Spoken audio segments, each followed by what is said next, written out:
एक दूर दराज इलाके में एक घना जंगल था जहाँ रंग बिरंगे परिंदे रहते थे।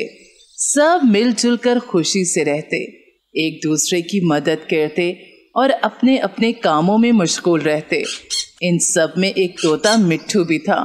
मिट्ठू बहुत ज़हीन और चालाक था, मगर उसकी एक बहुत बुरी आदत थी, वो अफवाहें फैलाता था। एक दिन चिड़िया ने दरख्त के नीचे बैठे कबूतर से पूछा, कबूतर भाई, सुना है लोमड़ी बीमार हो गई है। नहीं बहन, ये किसने कहा? मिट्ठू तोता कह रहा था कि शायद लोमड़ी के दुम में जहर हो गया है। ये सुनते ही कबूतर हैरान हो गया।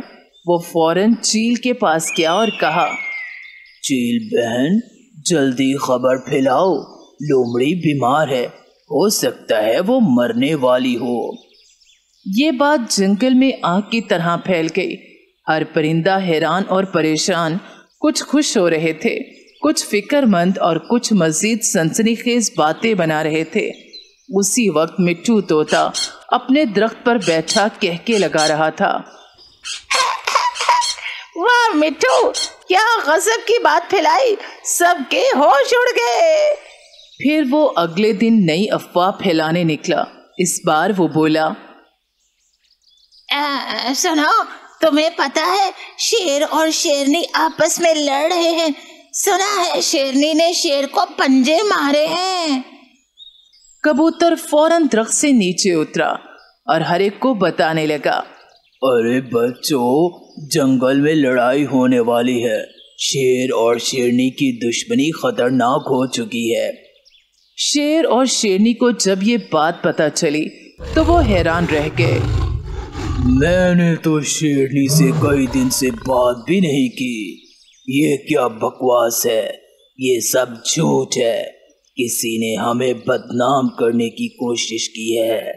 तभी उल्लू, जो जंगल का सबसे अक्लमंद परिंदा था, ये सब कुछ देख रहा था।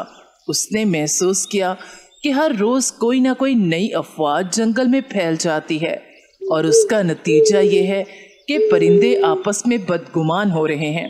एक रात उल्लू ने तमाम परिंदों को बुलाया। दोस्तों, हमें एक बहुत संजीदा मसले पर बात करनी है। रोजाना जो झूठी बातें जंगल में फैलती हैं, उनका जरिया कौन है? क्या किसी ने देखा या सुना कि ये बातें कहाँ से शुरू हो रही हैं? सब ने गौर किया। तब चिड़िया बोली, मुझे तो अक्सर मिट्ठू तोता ही कुछ ना कुछ बताता है, शायद वही हो। हाँ, मैंने भी वही बात उससे सुनी थी। अरे, शेर और शेरनी वाली खबर भी तो उसी ने मुझे दी थी। अब सबकी नजरें मिट्ठू पर जम गईं। मिट्ठू परेशान हो गया। अरे नहीं, मैं तो बस मजाक करता था, इतनी संजीदा थोड़ी था। उल्लू सख्त लहजे में बोला, मजाक की भी हद होती है मिट्ठू। तुम्हारी इन अफवाहों ने जंगल में नफरत, बदगुमानी और खौफ पैदा किया। कल को कोई इन अफवाहों की वजह से जख्मी हो गया तो क्या तुम जिम्मेदार ना होगे? मुझे माफ कर दो उल्लू भाई, मुझे अंदाजा नहीं था कि मेरी बातें इतनी बड़ी मुसीबत बन जाएंगी। अगर हम तुम्हें माफ कर भी दे तो तुम्हें अपनी गलती का कफारा देना होगा।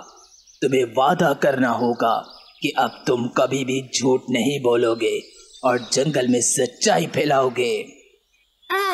मैं वादा करता हूँ कि आइंदा कभी अफवाह नहीं फैलाऊंगा, बल्कि सच्चाई, दोस्ती और मोहब्बत का पैगाम दूंगा। उल्लू ने मिट्ठू को माफ कर दिया, मगर शर्त रखी कि वो हर हफ्ते जंगल के बच्चों को सच्चाई और ईमानदारी की कहानियां सुनाया करे। चंद हफ्तों बाद सब परिंदे देखने लगे कि मिट्ठू वाकई बदल गया है।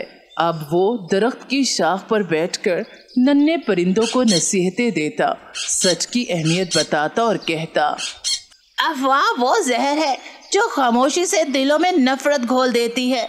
अगर जंगल को जन्नत बनाना है तो सच को अपनाओ, झूठ का अंजाम हमेशा नुकसानदेह होता है।